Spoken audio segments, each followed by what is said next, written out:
I was born in Krakow, 1909. And your name? Your name? My name is Sarna Stoger.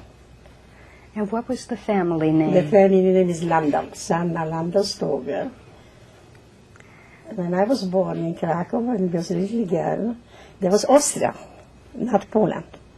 And then when I started school, that changed the hands, in Poland was changed for, no, Austria was changed for Poland. And since then, it was Poland. How long did you stay in school there? How long did I stay in general? Yeah. I finished high school, and then I took courses, advanced courses of accounting. I was needed in father's business, and he wanted, so that's what I took. Mm-hmm. What was the business?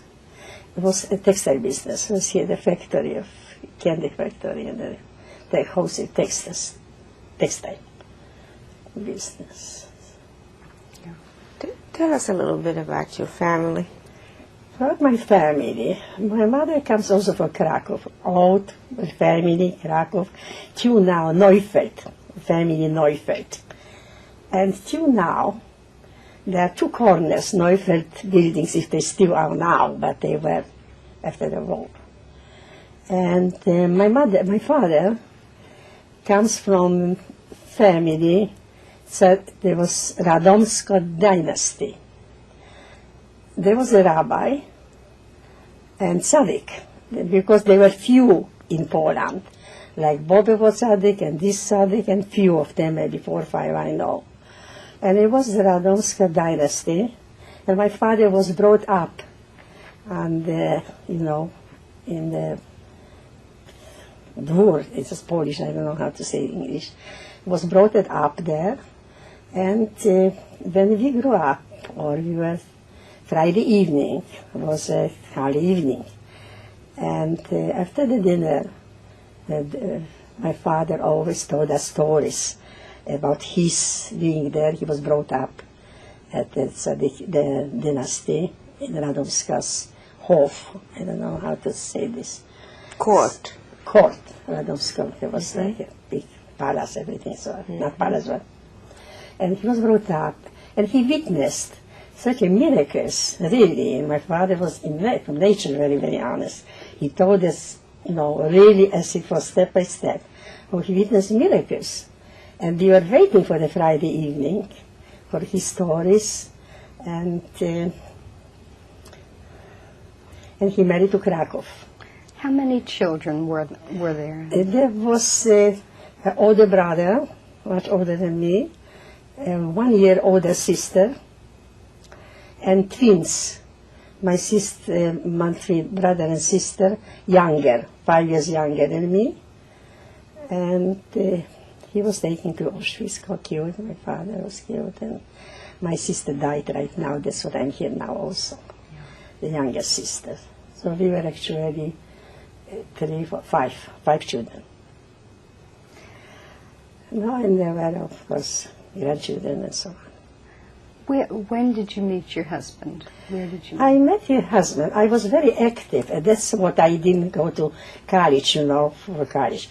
Because in high school, there was an anti-Semite growing in Krakow, and on the university, Polish students were beating up the Jewish students.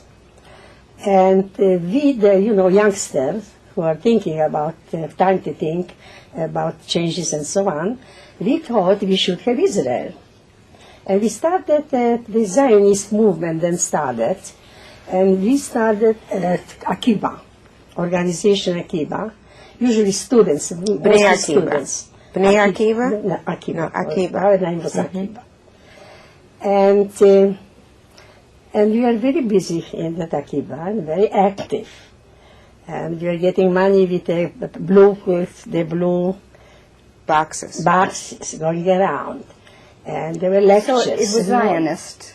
It was Zionist. Zionist, yes. Israel. We wanted Israel. We were offered, not we, but they were offered of Damascus to settle the Jewish. We were against it. We wanted Israel. So mostly, when I go now to Israel, I was 3 times in Israel. When I go there, most of our friends, left then. My mother wouldn't let me go to Israel. And they were the pioneers there. They came You mean the Palestine? That time it was right? called Palestine. Right, Palestine. And we have a kibbutz there also, Neveretan. And they started from the beginning. They came back with malaria, sick, and so on. But I was very active there in Akiba. Friends who know me since then. So that would have been in the 1920s, 1930s? Yes, 1920s, yes. It was the 1920s, yes. So. Sarna, did you go to a Jewish high school or to a Polish high school? I was going to the Hebrew high school, very short. And then I got to the general high school, for years only. And when did you meet your husband? Was he also a Zionist? But yes. Now, actually, in Krakow was the Akiba's main place.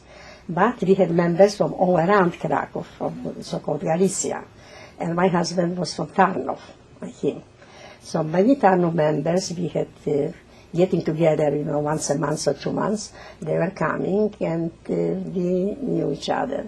And then we had I met him on the Colonia, on the camp. We had a camp near Zakopane. Summer camp. Summer camp. And there I met him actually, and he became interested in me and moved to Krakow. When he came to Krakow, and we were 8 years. 8 years we were courting, because this time when the parents said no, was no. And my parents didn't accept that marriage. First of all, there it was a different boat, this time. So was the situation, financial situation, and there was the family background, and was not so fraught, so, so on and so on. Anyway, I waited 8 years, and then my parents started to know him better, started to accept him, and he was a good son-in-law and a husband before the war. How did you recognize what was happening in Europe? What brought your awareness? In Europe, we heard that something is going on in Germany. And then one day, not long before the war, all of a sudden, in Germany, during the night, they got together, all the people who were born in Poland, during the night, and they packed them to a, train and threw them over the border to Poland. And the poor people came as they were, at night. I don't remember, it was winter or summer. And of course, everybody who was decent human being took the families to him, and we also took 2 families to us, and we dressed them and helped them and so on. Then we actually came close to the truth that is terrible in Germany. What year? And they told us. What year was it? It was, I would say, maybe 38. I don't remember exactly. You were married already? But I was married. I had a child, and we took them, we dressed them completely. But this time you didn't give people used clothing. Everything was made to order. I remember my husband ordered for him the underwear and everything. It was made, everything to order. They were wonderful people. And actually the Kultusgemeinde, how was this? They directed with that, and everybody helped everybody, yes. And they were helped. And then they told us actually how it was no kosher, no that in Germany. And then what we found out, we didn't know the full truth, start to find out what's going on in Germany. But it's hard to believe that it's, really so bad. No, and then it was, we were interested in emigration before the war. Where did you want to go? We didn't know where to go. We had actually, my husband had a family in South America. They left Berlin. They were in Berlin, and they settled in Uruguay. And we already had papers to Uruguay. But it was hard for me to leave father. My mother died young. So it was hard for me to leave my family and father and just leave them. So we didn't go, and all of a sudden, 1939, in September, they came to us, the Germans came to us, to Krakow. And What did the Jews do when the Germans came in? Was there a meeting? What was there things in the synagogue, or what happened? when the German came, there was a bump. First in the morning. We thought somebody shooting. A bump was quite far from our house. And we faced the truth. It's a war. Okay, what did the Jews So do? what did we do? We just start to plan to run away. We thought we run away to Russia, east. To east, we ran away. So there were more bumps, and I lived in a new building, security building, so we went to the bunker. There was a bunker already there in the building. But we tried, so first we thought the men are in danger. We didn't dream that women and children would be hurt. So the men are in danger. So we send the men, friends or family together, go to the east. The communication was none or small, very hard. So they got wagons, with horses, rented boat, and tried to go over to Russia. And they did. My older brother and my husband went to Russia. How long did they stay? With my nephew. Well, they stayed not long. Then, and we sent the men away. Then we women, with the little children, my sister's baby was younger, mine was 2 and 3/4 years old. When we, the baby, again start to buy, we bought a horse and a wagon, and also east. We thought that they wouldn't run so fast after us, the Germans. So we just start to go to east and somewhere. No, it was a terrible this because all people that the ways were, full of people you could go through, and then we lost it, and they were shooting. The Germans were already after us. It was close, and they were shooting. Then I remember we had a friend in Stopnice, a little town, on the way east. And she was my friend's sister, and he was a doctor. I thought they would be good for the children, be with them. They had a house. In the meantime, he ran away also, only she stayed. And it didn't take long. Oh, the first thing the German came there, they came after us. When they came there, they took all the men out. The small town, maybe village, small town. They took them in the Ringplatz, And not my husband was away, but my sister's husband. And we were sure they will shut them now. But somehow they didn't shut them. But they were shooting left and right, and it was a terrible piece. And then we were very unhappy, and cold, and no food. And it was bad. And we came finally, the Germans settled, that's theirs. So it's no running anymore. We decided to come back to Krakow. See, in the meantime, my father, was, when we ran away, when the German came, my father was in Vichy, in France, with my brother, younger brother. How did he get there? Before the war, for Concours. Usually he went to Karlsbad or there. And he was there for vacation. He didn't believe that the German would dare come to Poland or after Czechoslovakia.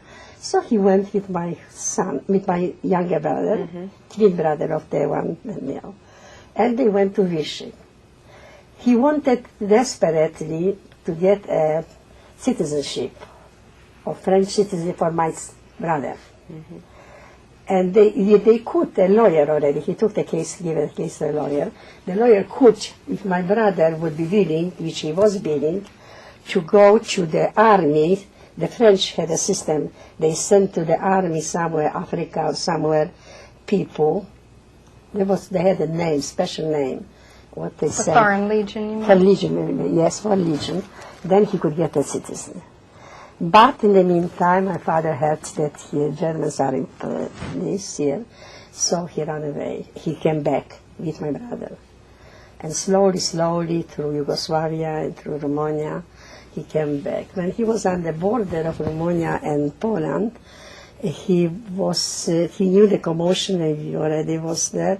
And he told me at the radio, at some pharmacist on the border, Landau, also named Landau. And he told him, Mr. Landau, don't go. You see that the first bomb, the bomb is in Krakow, don't go. And my father says, no, that's with my places. My children will kill, I want to be killed.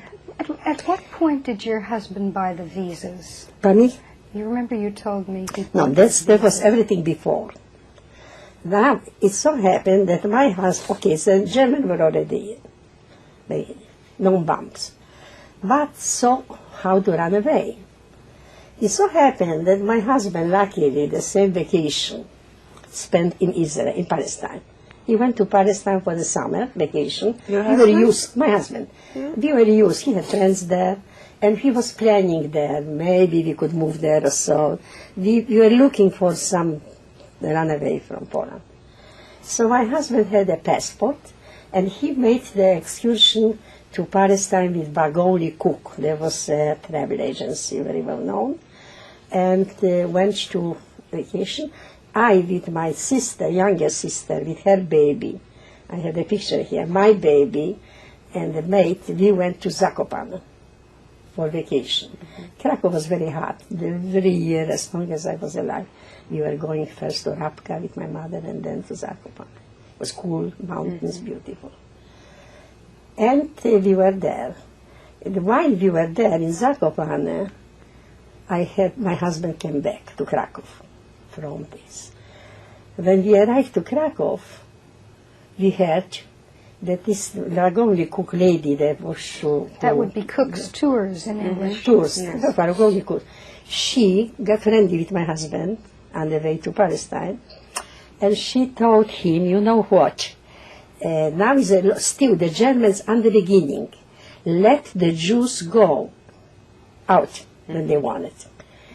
Only the Jews who have valid passports and a visa, destination visa, they can go. So my husband had a passport, but she says for 12,000 zloty, she is buying, she can get from the councils, from the small little lands, South America and so on, for 12,000 zloty, she can get the visa, destination visa. Okay, we were happy, and she got us 3 visas. My husband's passport, I could be with my child, and my father and my younger brother, because my sister, in the meantime, from Czechoslovakia, there was still nice. Czechoslovakia was better. The family of her husband sent somebody to bring my sister with a baby to Czechoslovakia. This was all before 1941. Yes, this was. I mean, everything- 1939, I'm talking it was 40. all I'm because- talking 1940. everything beginning 40, and 40. 40, 39, and 40. And we got the 3 with everything. My husband on the beginning 40 was expect to go with the child.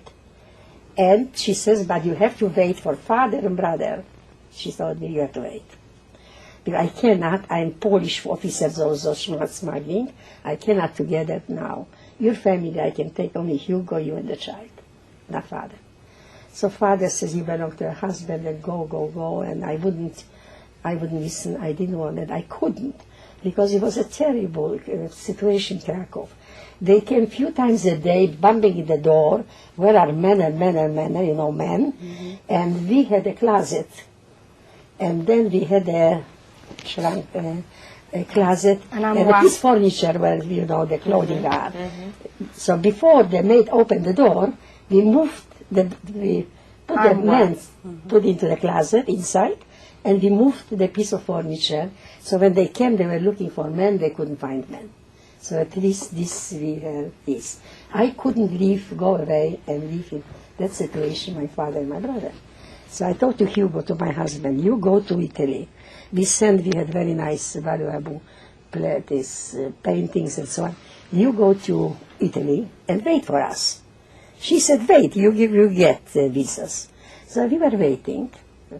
And Hugo, my husband, went to Italy. He was in Geneva in Italy. He was waiting. In the meantime, not long later, Mussolini joined Hitler. No Jew could come in anymore. And so I sent him a telegram and a cable, leave right away, don't wait for us. And my husband left Italy with the last ship to South America, to Uruguay. Well, we stayed in Krakow.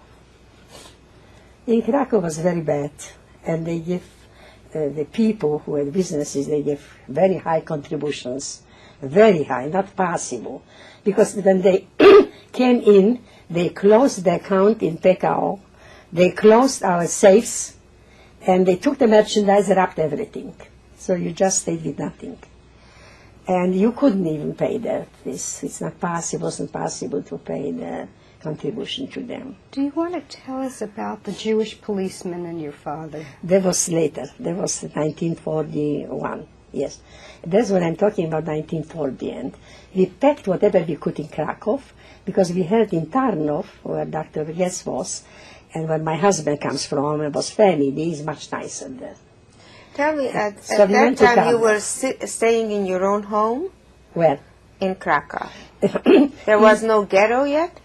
When we left, was ghetto, started ghetto. We just left for Tarnov the right time. Not only that, I tried to smuggle my beloved aunt and uncle to Tarnov also. We are not allowed, but somehow a Christian man did it. And During this time, you still had the maid with you. in Krakow, yes, we had a maid. A long maid, she was with father and with us maybe 15, 20 years. Very devoted, very good and Did devoted. she help? No, she couldn't help nothing. Did she help you with food or something? No, she couldn't She couldn't. help financially. And she helped that she was with us, was hiding the man, and she was with us. I remember once they came in, those robbers, and we had a lot of silver candelabras, and so on. So they took everything with him, and she was begging him to leave that, the German. And I thought, yeah, just leave it, please. I didn't care about any silver then. There was nothing important for us anymore. We moved to Houston, to this Tarnov. 1940. We were living there with another family. You couldn't get an apartment there. So I was living with my child and him, my father. I was sleeping with a lady together somehow, but we were in Tarnov. And we enjoyed being in Tarnov, comparing with a terrible situation in Krakow. Luckily, the governor said too many Jews are in Krakow, and they should go away out of town. How many Jews were in Tarnov? In Tarnov, I don't remember how many, but much less than Krakow. I don't know, it would be, just a minute. I know, I think around 60,000. Because later, when the first liquidation is, the Jewish policeman told me that they had an order, 60,000 Jews, 1/3 should be stay alive and the rest go. That's what I remember the amount, that 20,000 left and the 40 should go. So this, otherwise, it was a small town, but a very nice city, town, and my husband comes from there. And so you stayed there till That was 1942? Now, 1940, on the very end, in December, it was nice. We were there with, and my father got even such a paper that he doesn't have to, when they grab the men to work, so my father, he's free from that. So we could get that, when somebody was sick or so. So how old was your father at that time? I was so young, so I was 30 years old when the war started. And I don't know, my father was probably in the 50s, I don't know, 50 or so much. I have somewhere written in the date where he was born. So he was, but he was very active and healthy. Very, very, And then very. what happened to him? Now, 1940 we were in Tarnov, 5 we were happy. All of a sudden, in December 8, when Pearl Harbor was here, 1940, 40 or 42 was it? 41. 41. It was 41. Oh, so in Tarnov was pretty quiet. It was 41. 41 was Pearl Harbor here. Yeah, yes? right. So 41 was all of a sudden 2 German Gestapos. One shoot the other in hand and so on. So they caught the excuse and said that the Jews did it, and they caught 70 Jews from the house, just grabbed from the house, and they ran into to our apartment, and they grabbed father and son, in my brother. Ouch, out. And I was so desperate, I didn't know what to do, and right now, why did I do it? How did I do it? I just ran out from the door, and when I ran out of the door, I saw all around, we were surrounded with soldiers, with these, and father, I started to scream, father, and some voice, I don't know who, but one of the soldiers said, who is your father? Where is your father? So I showed, because there was a line already, other victims, and he gave me the father back. And your brother? Then brother he grabbed. They took the brother, they grabbed. They got 70 men there. They arrested him, 8 of this, and till March, 3 months they kept him. I was going to the jail every day, I made acquaintance with some family whose husband was this, and I sent some food to my brother. And there was a typhus in his family, and I took care of the family, only he should bring some little letters and so on. Well, in March, I don't know the day, I don't remember the day, in March, all of a sudden, I got a message to my brother, my son, my brother sent me a message, and says, I'm going to Kiddush Hashem, for Kiddush Hashem. And he mentioned everybody by name. And says, yes, I wish to be okay. So he knew that he was about to die. Yes, he knew that he was the brother. Then we found out that they went they took him then to Auschwitz. The whole load they took to Auschwitz. They took him to Auschwitz. It was 3 months. I aged, I don't know how many years, because through freeze and cold, I was standing hours before the jail. And my father, 3 months, didn't go into bed. Only he was saying, not Kaddish, he was saying, I don't know, the pray, Kaddish. So pray. Beforehand. No, Kaddish is after the death. He's got that. This is before. Not Oh, this you is mean death. Tilam? Not he's, He's praying to save him. there's a pray by name, I forgot his name. And they would praise for him, praise. Somebody is very sick also, praise. And didn't go to bed, or was doubted, was walking and praying and praying. Nothing helped. He went to Auschwitz. At the beginning, they tried probably to be nice. Did you know what Auschwitz was? No, we didn't know this time, but we found out soon. Because not long later, the families, I got in contact with few families also with the 70 people.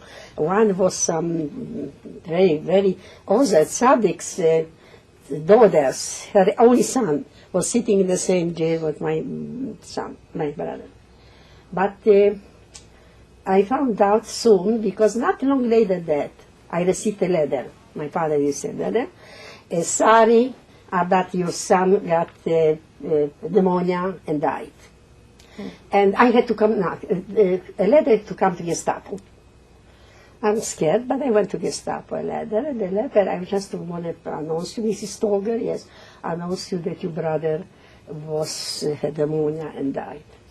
And to all 70, they wrote similar letters or the same letter. I don't know why, in the beginning they wanted play, elegant or nice and so on. So I knew, and we knew already, then they were killed, burned or killed. But we didn't know yet the whole truth. And then was 1942, in June, I think, 42, all of a sudden, there was the first liquidation of Jews.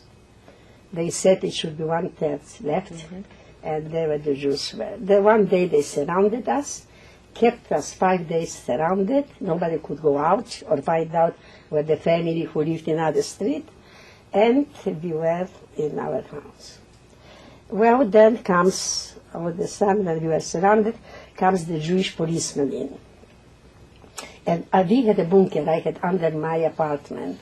There were two, like duplex. There were 4 tenants. And under mine, I was downstairs, was shelter. Yes, bunker. So usually I was hiding the men when something situation was bad in this here. And the Jewish came in first and the list ready. And the list says, Jonas Landau. And he knew me because he was a neighbor, the Jewish policeman. I say, no, my father is not in town, in the city. My father is in Krakow. He's not here. He says, please tell me the truth. Because if you don't tell me the truth, won't tell me the truth, all the men from that house will be killed. They come and kill all the men from the house, if they found out. And all of a sudden I take a look, and my father walks in to this, and he says, I'm not letting to kill all the men, because... So he gave himself up. All your struggles. And I was terrible. I didn't talk, I didn't eat, I didn't eat. I was left with my child. And then I found out that my family, my dear aunt, which I smuggled from Krakow, with her husband, with my cousin, her brother is alive in Toledo, Ohio, and a little baby, they took out to the, before the house and shut them all. And the excuse was, they said, a man came, the owner told us, Christian, that the excuse was they didn't have the right address. They moved from Krakow, so they didn't have the right address. And they killed them, and they killed the part of father, my family. So I was left all by myself with my child. And I had to go to work. I wouldn't go. I refused. My friends said, they come and shot you, let them shot me. But whenever they came, and let's say when it was the liquidation first, a drunk soldier came in, the Gestapo, and says, where are men? I said, there are no men, after they took the father. And he had a shotgun, tell me the truth, where the men? He was so drunk that he was looking for the men in the drawers. He opened all the drawers, looking. Where's the man? He said, stay at the wall. These were Polish. These police were Polish. This police was Jewish. The police who came with the order, yes. He was from the Kahal, they had order to bring the people to what were they, Jewish police? Or there was Jewish police Jewish also. Police. But this was not a Jewish police? No, there was a German, one of the murderers came in. The German came in with a shotgun where the man. That was after they took my father. And there was 5 days took this situation, the liquidation. So he came in, and I say, no, there's no man. But I had men in the bunker. The bunker. And the bunker, it was on the lawn, outside, in the garden, it was a door, the cabin. There is a man, you're lying, because he was going upstairs and there were no men in the house. You're lying, there are men. I said, no men. So he said, stay at the wall. I see that you're lying, and shot me. So usually I had a principle of the war, during my war. I was a principle, when I die, I wanted my child die with me. Because my child, yes, I took him out my hand and let him shot. I wanted to the child shot me. And when I saw it's serious, when he takes that, all of a sudden, I don't know how it is, I always believe my father was always over me. All of a sudden, he noticed the door from outside and started to go close to the door. So I was afraid he will find them. So I tried to scream to me. He was very drunk. Believe me, there are no men. He got so, then that somehow helped, that he came back from the door and went out. I will come back. If there are no men built, you'll be killed. And left. So there were such moments that I knew that I'm not alive in a minute, But somehow I believe till now that in all those situations, my father loved my son, that he was over. So that was the first liquidation. At that point, did you yet have the poison? Had the woman given you this? Later when I ran away. Now, when the visit is finished, so that was June. Dr. Gesper reminded me he was there, He was little, but he was there. That was June. And then I had to force to work. They forced me to work. So I was working, it was not far from house, and I was working. And who took care of Martin? Now, what took care of? Then they had a system, the ghetto, the people from out of town were with Christian or neighborhoods get together in, as small place as possible. So they have an order to squeeze together, and they couldn't find the apartment.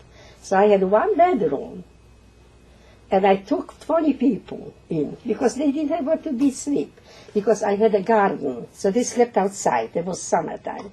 They slept outside. And, and that's what it was.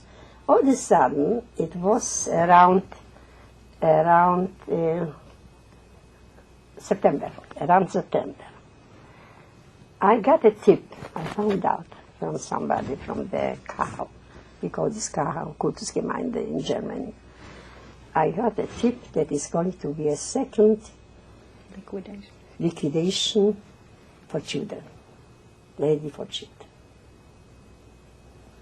I lost the family, I had nobody, but the child I wasn't safe. So I decided to run away. Either they shot me, when I walk out they recognize me, but I make myself blonde. This time I changed my hair for blonde, and the child for blonde. And we were lucky only that we spoke beautiful Polish, because they recognized the Poles. We are not so afraid for the German like for the Poles. They recognize the accent and the way you look and so on.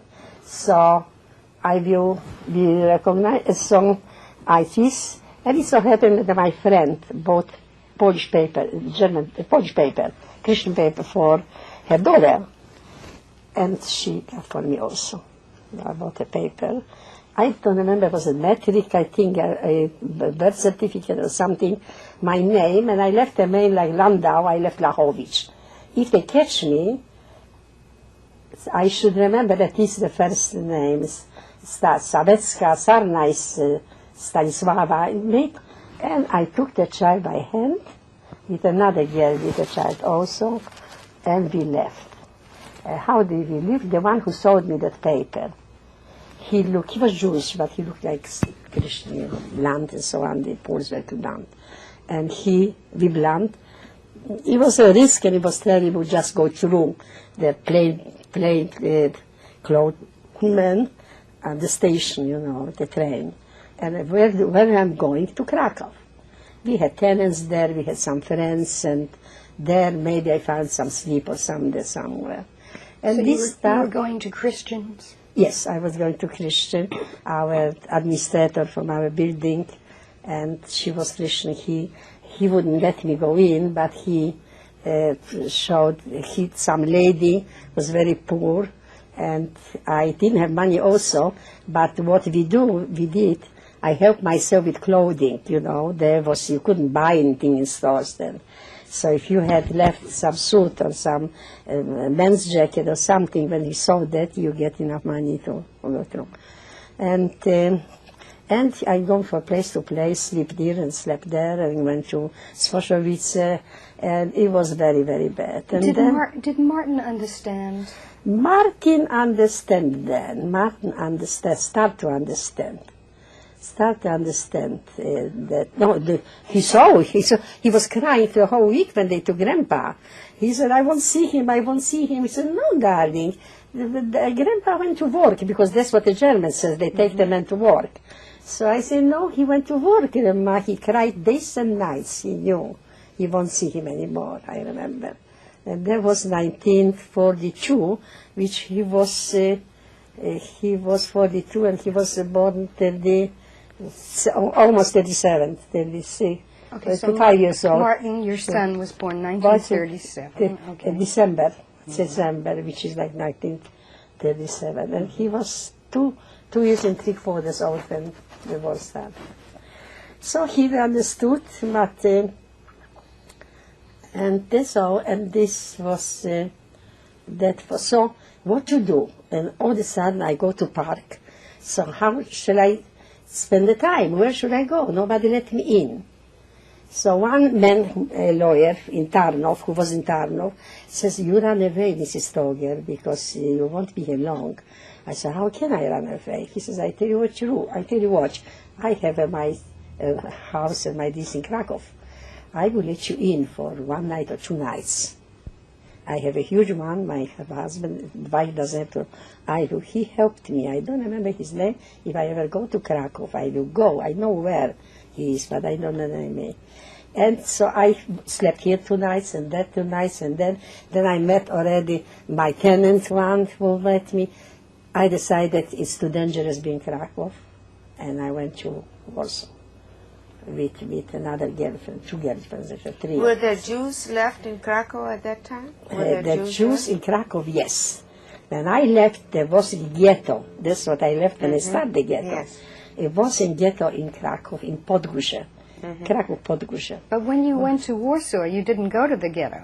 No, you no, were no, passing as a Gentile then. No. I couldn't get a ghetto. I didn't go, and I couldn't go, and it was too dangerous. Once I went to a ghetto. In Tarnov, a small story. In Tarnov, when my son was in jail, my brother was in jail, and there were 70 people. The Jewish, the officers assigned 3 women, me and one mother of a son, and also a rabbi, I don't know what kind, wife's daughter, and 3 people, Mrs. Schwartz, 3 people to give us a pass. We had to pass to travel. A pass and go to Bochnia and to Krakow. I had a Bochnia girlfriend, school girlfriend, they were few Jews who betrayed, were working, collaborate with Germans. And her lover or husband collaborate, so maybe she would help me say some good word. So we went to Bochnia, not far, between Tarnov and Krakow. And when I went to Bochnia with them, we didn't accept anything. She wasn't in town, so we went to Krakow, to the ghetto, the 3 girls. Can you imagine, the ghetto, also we didn't have luck, the one I was looking for, she was not in town, or I don't know, we didn't accomplish anything. We walking out all 3 from the ghetto, a Polish policeman comes, you're arrested. Why? What? It was Sunday. We didn't know the laws there, because every city had different local laws. He said, because the Sunday Jews are not allowed, you Jewish, yes. Jews are not allowed to Sunday to go out of ghetto. So, where are you taking us? You're taking us to the police station, and then to Montelupi. Montelupi was like a Gestapo. There's no life anymore. Because in Krakow was a Montelupi, very known. So, can you imagine, they arrested us, all 3 these girls, we were waiting, and there they put the papers out to go to Montelupi. I said, where are we going? To Montelupi. That's, I have an order, nothing to say. And we were already desperate. I have there, there was my father and the baby. There was the 1940, when my brother was arrested. And they wouldn't know what happened to us, and I wouldn't come back. What are they doing? What are they going to do? We cried and we were desperate. All of a sudden, the main policeman that made that calls in, Mrs. Stoger. Actually, my name was 2 points over all. In German, it is Stoger. My name is Stoger. But they took off the 2 points here, so I'm Stoger here. It was Stoger. Mrs. Stoger, Sarna Stoger, Salome Stoger, Sarna Stoger. So I come into him and sits and makes the papers out to send us to Montelupi. Yes. And then he looks at me and says, are you daughter-in-law of the Stoger who has here the makes flour? A mill. Mill? Who has the mill here? That's the family of my son's husband. I didn't know what to do. I said, yes. I was, yes. So, okay, I let you through our trip. Go back. And so it's a miracle. And so we went fast, to Tarnov. We are very happy. Let's go back to when you left then Krakow, when you were there the second time as a non-Jew. Yes. And you stayed for about what, a few months or a few weeks in Krakow? I don't remember exactly, maybe 6 weeks, maybe 2 months. And then you just went on the train to and Warsaw. went to Warsaw. I left the child at my father's mate, or the devoted mate. In Krakow? In Podgórze, Krakow, Podgórze, Yes. Sobor. Yeah. I left the child to her, and I went to look there for this.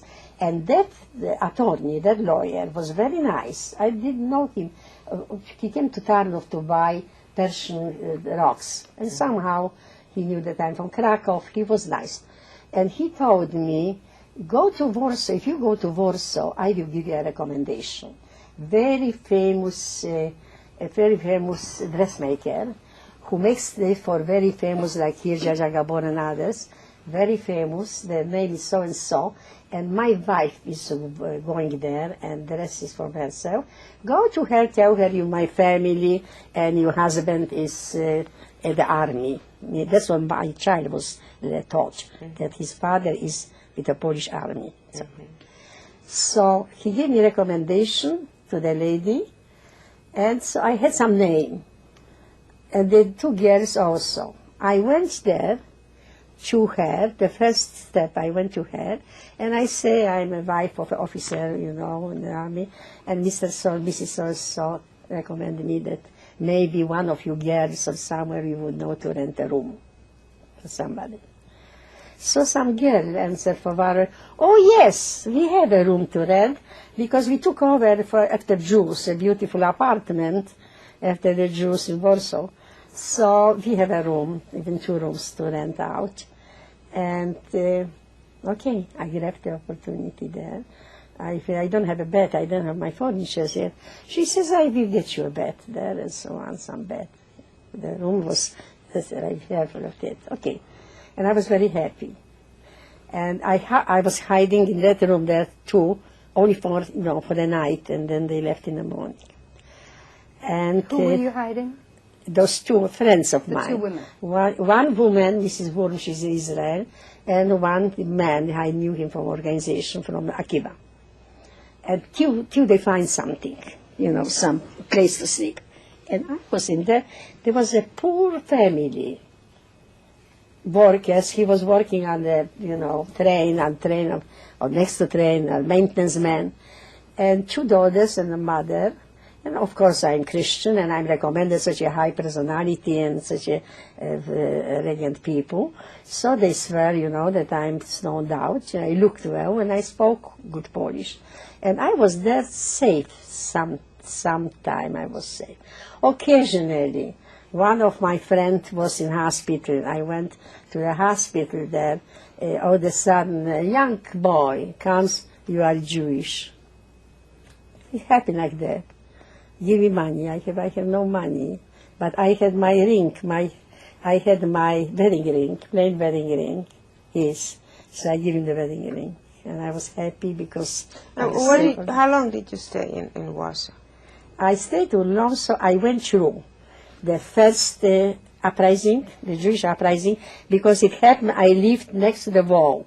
The lady, the poor people, to the wall. The first uprising, and I witnessed there from the sewer once, on the street, main street, on the sewer, a child. They took out a child, a baby, and the baby had here sugar in a little bundle, was sucking the sugar, and stayed alive. It's just, what happened, what they take the child where to, I don't know. But this I noticed once. And it was a tragedy, and during the uprising, those few weeks, the sky was red, like my blouse. The whole sky. Like God would cry, I don't know, blood. Was Martin with you at this time? All the time. I didn't part with him. When I came to Warsaw to look for somewhere apartment, I left him with a maid in Krakow Podgórze. And finally, when I found the apartment, I went back to take the baby. When I come back to take the baby, again, on the station, also a little boy, the detective little boy, comes to me, says, "You're Jewish." Probably then I was still scared. They recognized on the eyes and the look. And "You're Jewish," and give me over to a worker, you know. And he says, "How much money you have?" Jews have a lot of money. I say, "I don't have money." He says, "I'm going to Krakow to take my child." He says, "But I was pretty then." I think so, they said. So he says, "Okay, when you promise me when you come back with the child that you make a date with me." I say, "I promise." And so that was, I went to Krakow. And I came to Krakow. She was so happy the way that I came. She said the child didn't sleep 1 minute. I want to take him to the village to my parents. He wouldn't go. He was crying only one say. "They caught my mother. They caught my mother." He knew already that. He was terrified. "They caught my mother. I won't see her anymore." She says, "He was terrible. I'm so happy that you arrived." And I took him. You must have been worried that he would be recognized, the circumcision, or The that he child, would give you yes, away. that was then. Then, when I was in Warsaw, I got in contact with 2-3 friends from Krakow. I met girlfriends from Krakow somewhere. And when I met them in Krakow there, it was so happened that on the street where I was a little sanatorium, a little Hospital. like sanatorium, and there was a Volksdeutsch. Weber, I remember even the name. And he somehow let us came together. We didn't visit one another. We didn't know the address of one another. But we somehow was meeting it. He let us, he knew that we're Jewish. And he was meeting us. And then we were there. And what did I hear? About the circumcision. Yes. And then one of my friends told me, "Listen, Sarna, here is a doctor from Krakow. And I let my boy," they say, the rumors, they will go from house to house and check men and children for if they sit. Because the Poles were not, only Jews were there. So I got scared. And she says, I operated my son. And I'm pretty weird. He's a very nice man. He's together with a Jewish doctor. He was Christian doctor, that he would do it for you. Well, she contacted me, she told me where. I went to him. He expects you. I say yes, but I don't have money to pay. So he said, I remember, "Don't worry about paying you, Landau from Krakow. I know your family, and I know if you leave, you will pay me. I'm not worried about the money." And he came home to my apartment and did it without any anesthesia. And the child was screaming, terribly screaming, and he did it. Well, it didn't work out well, enough well. So then he had to do again, the same time. And the child knew, this time I knew already that was 1943 probably, or 40, so knew. So he knew that's needed. You had other times when you were struggling to save Martin's life when he was so ill. What? Later, when Martin became ill, you were yes. struggling to save him. Yes. Martin was very sick all of a sudden. And this I was struggling. There was too few cases. Children, they get sick or something. Once I got sick, and there was a friend of mine, and a brother was a doctor, and I asked him please to come and help me.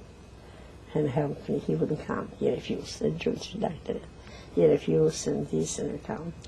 And then Martin. Then one time when I was in the apartment,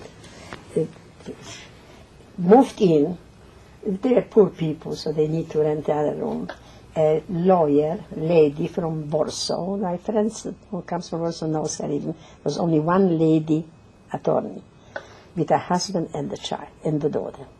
They moved into their room, and the daughter left somewhere. When the daughter left, all of a sudden come in 3 men, like plainclothes men, you know, well, and she white, very white, there it is. And they come into the house and looked at me. I was sitting eating something. And one says to the other, We have 5 minutes on this tape. okay, So finish. yeah. So that he says, ghetto, to the other man, which means ghetto is also Jewish. And took us to the room, the big room, and those 2 went to the family, with a family to the room there, with a girl, and left him to watch for us. So when they leave off to us, he says to my little boy, "You Jewish, aren't you?" So he says, "You are Jewish, not me." How old So- was he then? I don't know, that was for the... He was 6 and a half for Yes, he 7 knew, years yeah. old. Yeah. He was pretty convincing. So, yes, he was, "You're Jewish, not I'm Jewish." And you know, my present. So then I said, "Listen, dearest, here's a violin. Why don't you play a little bit? Could he go out?" He says, no, he cannot go out. He has to stay here. Okay. "And where is your father?" Tell me. He says, "My father went with the army, with the Polish army." He knew already. He was out. And then they came out with those people, white and, you know, those people with them. They took him out, probably the staff, I thought. And that man who watched us, took them to the corner and talked with them. Martin Mead didn't convince him that we're Jewish. Talk to him. And then he says, "Do you have a Ken card?" Those 2. And this is the Ken card that I had to have. Identification. Yes, I have. I have one. I showed him. "You free with the child." In the meantime, I was hiding 2 people, and they left something to shop or something, and I was scared every second they will walk in, and they that, and I'm that. And during that time, you were sending Martin to school also, weren't you? Yes, then I sent Martin to school, yes, because they were children in the building. I was afraid he'll be, why, intelligent boy, and so I played with him, he doesn't go to school. And I sent him to school, and one day he comes from school, "Mother, there was a doctor there and checked us in school, and the teacher told me I should tell you to come tomorrow to school. She wants to talk to you." What could I think? Nothing else. But she recognized. And here is the end. Go or not go. I had to go. I had no other choice. And I had nowhere to sleep. So I went to school. How happy I was. Happy. Very happy. Then she told me, "Mrs. Savetska, I want to tell you that your son is tuberculosis." And I asked him how he is. He told me, "Why are you starving the child? Why?" I said, "I'm not starving. I'm used to eat little, and so on." And I was happy that he's got only tuberculosis, that he didn't recognize me. Then I had a lady in my building who was Jewish, and she was Hungarian. We'll stop now Okay. and change. I should talk with Martin, yes. Yes. About the operation, you mean? No, about how sick he was and... Yes, he was very sick then. It was the second, the uprising. I went through the second uprising in Warsaw. You mean the Polish uprising against the Gestapo. And it so happened that I was living not far from them. And it so happened that not across was the courier, the paper, the newspaper building. And they burned the newspaper building, and they burned building by building. And Martin was very sick. And Mother put water in the bathtub, put water, do something. And were very, so it was a terrible time. Finally, somehow the Germans stopped it, because the people, the soldiers, Polish soldiers, said they were going to burn the Germans. So we stopped it. But it was then terrible. And then they took us down, when the uprising started. They took us out, everybody lives in that house, down. They wanted to know who put the first shot against the German. And the main man, the soldier, the main officer went out to other houses to get out those people and shot them. And they shot them. And our house, he left us standing like that to the wall, and his people were watching us, and let you come back with a decision what to do. Well, I don't know, but Jonathan Martin cried, terribly cried. He knew that he's going to die, and so cried. And then finally the officer came back, and one of the soldiers who stayed showed to him German, what should I do? Here are women and children. So the main officer was thinking, he says, look, if they live in that building, if they live, let them go. Well, I was on the third floor, and I was running like nothing, you know. And then when I came back down, the manager, she told me, you know, you saved all the people. I said, what you mean? I saved all the people. I didn't know what. He says, what you talk to the child? What did I talk to the child? She said, don't you know what you said? You talked to him, and we had Germans, Volksdeutsch they call this, Poles, who joined the German army, and they understood Polish. Don't you know what you said to the child?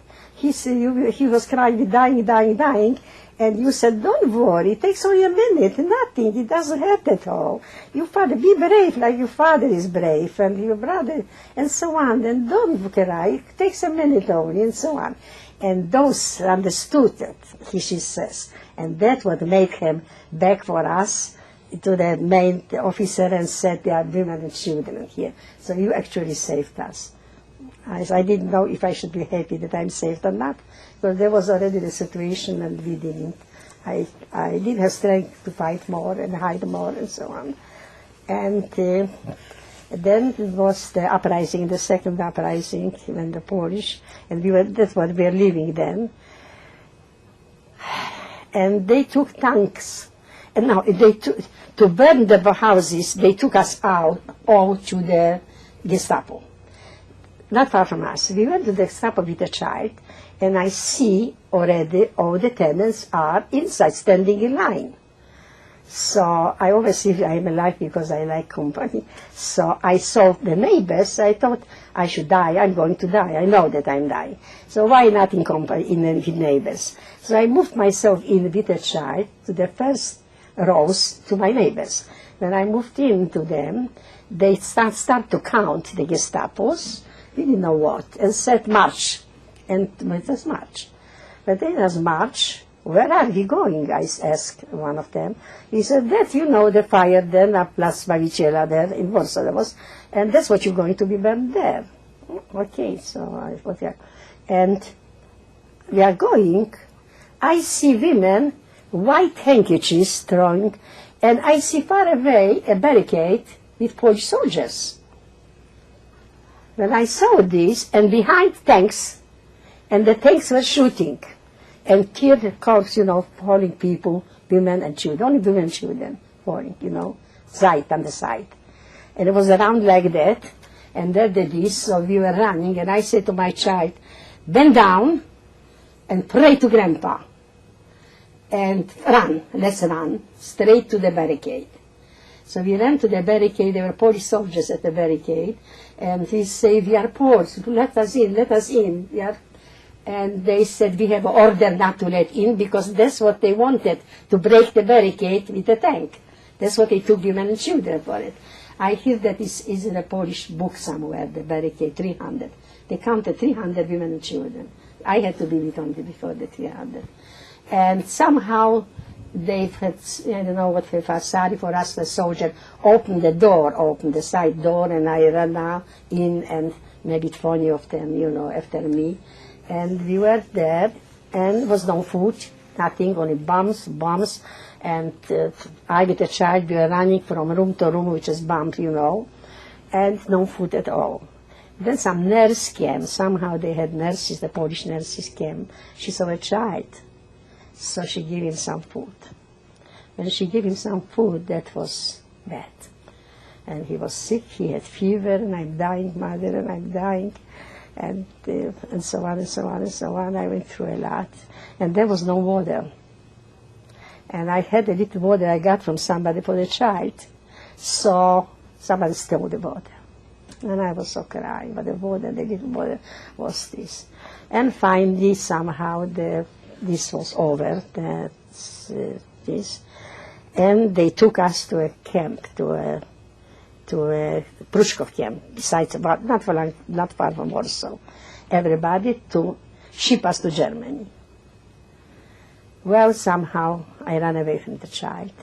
With the child, I ran away. But it didn't help, because they caught me with the child, took us to a cattle wagon, cattle. We didn't know anywhere, I didn't know where I am, and we didn't know. And it was cold, it was autumn already, and it was cold, and other people, no place to move, and it was a little bench somehow like that. So Martin somehow, people let him sit on the bench. But it was cold, he was shivering. So I cannot help him otherwise, I only eat next to him. You know, I'm breathing on him, he should have a little warmer. And that was, I don't know how long they were with us, I didn't know days or night because it was dark, but somehow they took us to a camp. And I didn't see any guests there or something. I saw only that we slept together, men and the Russian and Jews and everything. They came together. And then they shipped us to a work. They needed road work somewhere in Czechoslovakia, not far from them. They were in Germany, not far. And shipped us to this, and there we were in Karlovice Velike. That's why I saw the sign, you know. Karlovice Velike. There was not so bad, you know, but hunger also, not hunger.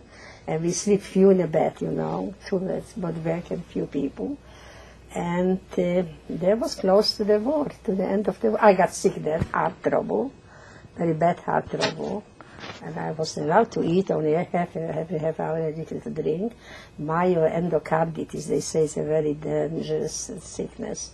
But I should walk, I should do. There was one doctor, a Bohemian doctor, and he was coming, you know, village, like a village, the camp was in the gardening. And then my poor Martin was going to a church, of course we had to a church, and was begging a little milk, you know, for mother. And some told him to come on the top of the mountain. She had a coat, she would give him milk.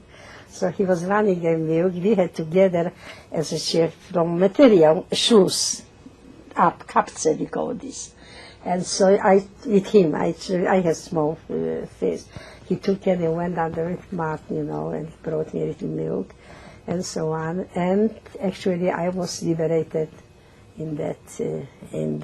This was in Gross Rosa? There was not Gross Rosa. This is Gross Roses has different works somewhere to do. I see.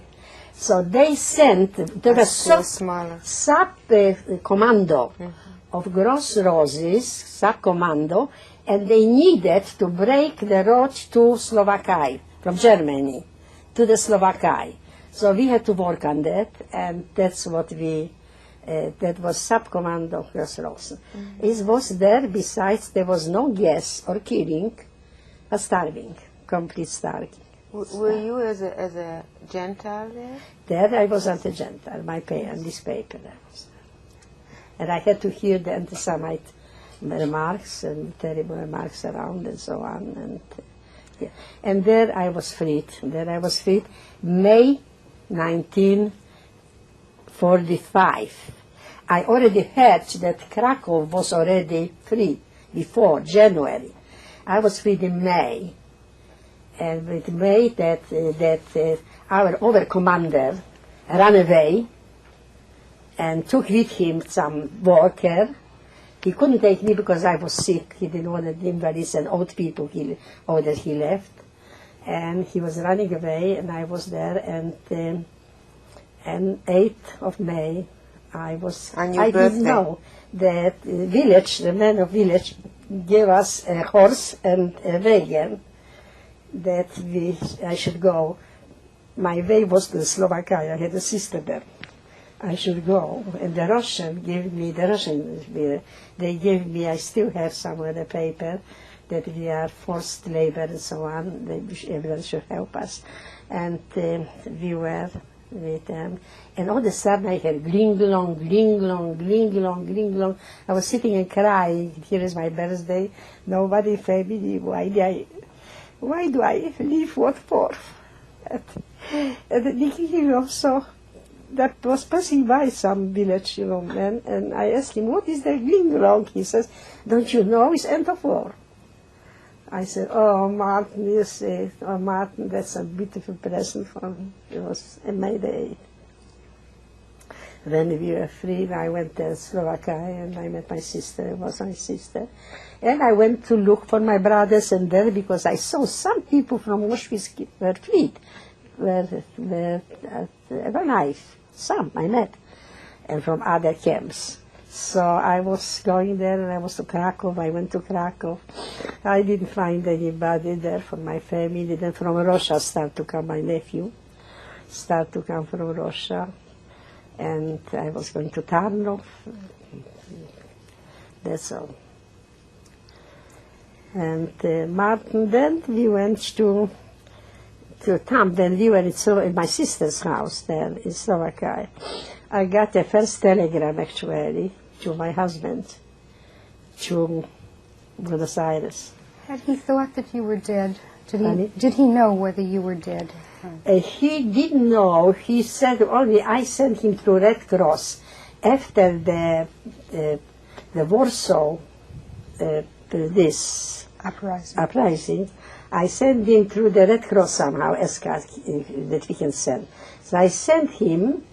That he knew, but that was 1943. So this he knew, but he didn't know since then. He knew what Germans are. He didn't know where, so then I sent him from the telegram after the war. I didn't say nothing. I said only Sarna, Martin, Joanne, and Peter are alive. That's all from my family. The sister from Slovakia with us are alive. So he knew that everybody else is gone. I had a big family, 45, 50 people in a general family. But then I found from Russia came my nephew and, and my cousin, and so on. Few came from other countries. So when did you finally meet with Hugo again, with your husband? With Hugo I met again when he sent me papers. He came from South America to United States. He had an aunt in Chicago. And he sent me papers, preference one. I had a preference. I came with a child here. And here we met in New York. He waited for us. And then we came to Chicago. That was October 46. And we came here, and you couldn't get in Chicago any apartment for no money in the world after the war. So we had a little room, small room, but I was happy, a room at my aunt's house.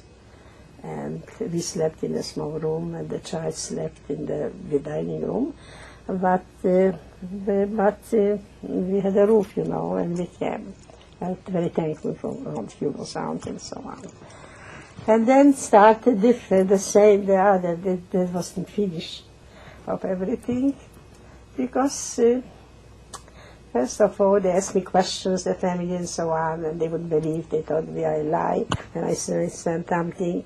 Then my husband came, and he was quite bitter, because he had a very nice life in South America. All those years, there is a beautiful social life. And these coffee houses, the whole social life is in coffee houses, you meet friends, and so on. So he had it there good. And then he came here, he didn't know the language.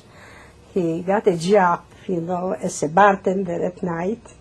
It was snow and cold, and came home 2 in the morning.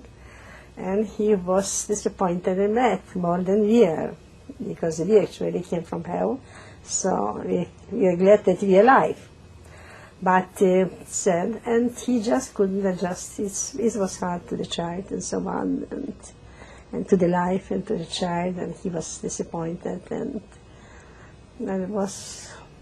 So the resettlement was not easy? The resettlement was very hard, very hard. Very hard. I went to work right away in Chicago. I had asthma. By the way, I got asthma already in Tarov. and in camp, because any weather I had a cough, and nobody helped a cough, and I had to go to work, with a rote work, and the cough was worse and worse, and then I started asthma, and although one psychiatrist here in Los Angeles here told me that this is 80% of 90s nerves, my asthma was nerves. What about the dreams? But I had a long time later a dream, the same dream of the time, here in Los Angeles, in the bedroom. I was sleeping in my bed, my husband was sleeping in the same room in the other bed. I had a dream, always the same, that in Tarov, they took me out to work, they took out to work on the road or whatever they needed, and ghetto, it was ghetto, it was work. And I come back, I see that the ghetto, like I had it, actually it was like that, they surrounded. I saw soldiers, Germans, surrounded the ghetto, complete. And here I left, the child was in, and I see no child. The child just started to scream, terrible scream. And then my husband came and pushed me like that. But that repeated and repeated and repeated. Then I think that the psychiatrist helped me when I was with the psychiatrist. He, I think, helped me, and no, but a long time I had the same dream. No other dreams I had, but this dream I had. You were also crying a great deal. Yes, right? I was crying all the time, so a great deal. Not when people were. It's the first time I cried in somebody's presence. But that's what I had hesitated a little bit. I knew I would. But I had such crying spells, so I was with a psychiatrist. And besides others, asthma, because of the asthma, and I told him about my crying spells.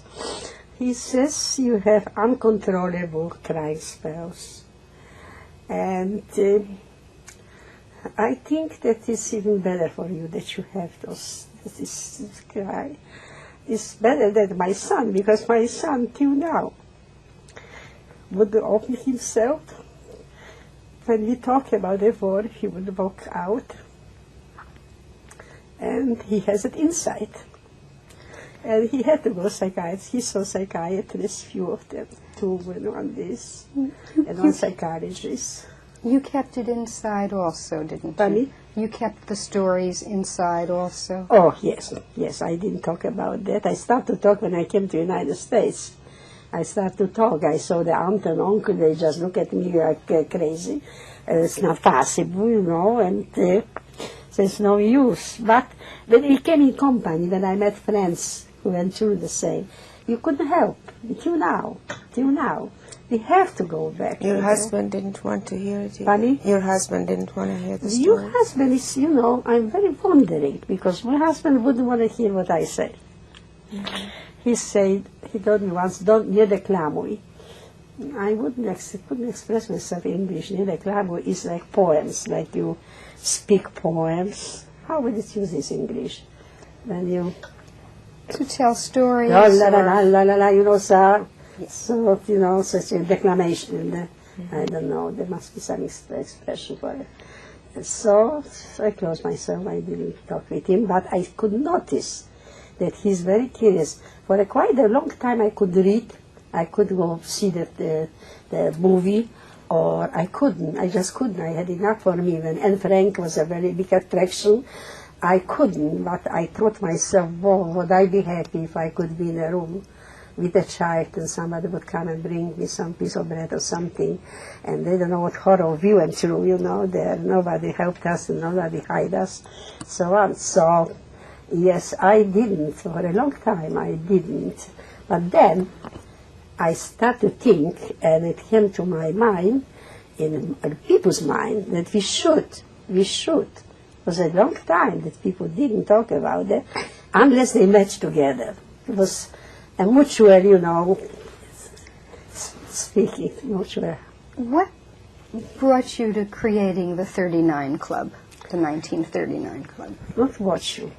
I have somewhere here There's an article, I showed you an article in that, because Gertrude Guess told me, please, she was in Houston, married her son. And she told me, Sarna, please, because they arrived at Guess is 65.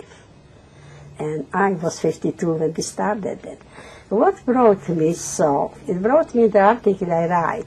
When I arrived after the horror and everything, and I arrived to Chicago, and I somehow came and met Felicia Haberfeld. We were friends from before the war, and she talked me into move here and so on, and we should be together. So when we moved here, and being in Chicago, we started a little Holocaust. It was a very small group named Ezra. And that they working for Red Mogedevich and so on. But when I came here, I said, Felicia, we should get together as people. There's so many people, no language, no friends, no nothing. We should. And she said, okay. And we got together 12 people. This between them is, I have here somewhere, okay. I have here somewhere that article, maybe later I could show you. So we came here without language knowledge of people to Los Angeles. We moved from Chicago. And we lost and so on. And then sometimes got together 12 people. And we met. Then somehow around one day we got together and made such a, and we got $100 monies. Every guy gave $2. We didn't know what to do with that. And Rabbi Frankel from Tel Aviv, he's now the chief rabbi of Tel Aviv, he somehow advised us, because we are survivors. We know many children and orphans are left there where parents were killed and just threw them before nurses and so on. So we should bring the children to Israel and work for that. And the story is, I will find out later, I'll show you, I have that article. And that was, we felt for the children, and we started to work for the children, we started to meet, we had Passover together, we didn't have anybody here, and we were very happy to have each other, that's what it started with the 12 people. What took you away from Los Angeles? Sorry? What took you away from Los Angeles? From Los Angeles took me away. My son married a Houston girl and a grandson, and he wanted us, my asthma bothered me here very much, and he wanted us to have there, getting over there and over there too. Now, this is a picture of my younger sister, who just right now died, and in Zakopane, which is like here, Colorado, in United States. She's on that side? No, I'm on that side, and she's on this side. This is a picture in Zakopane, again, when the war started, the 7 months of war started. It's, I'm with my Martin, baby, and she's with her baby, who was 1.5 years younger than mine. This is a picture from before the war, my husband and my baby and my little son, just before the war. Now.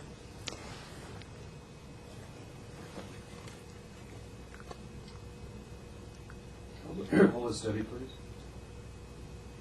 Thank you.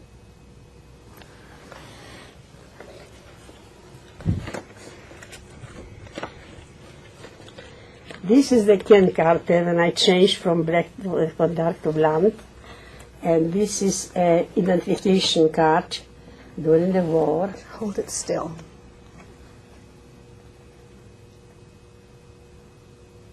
Okay. Can you hold it up one more time, please? Yes.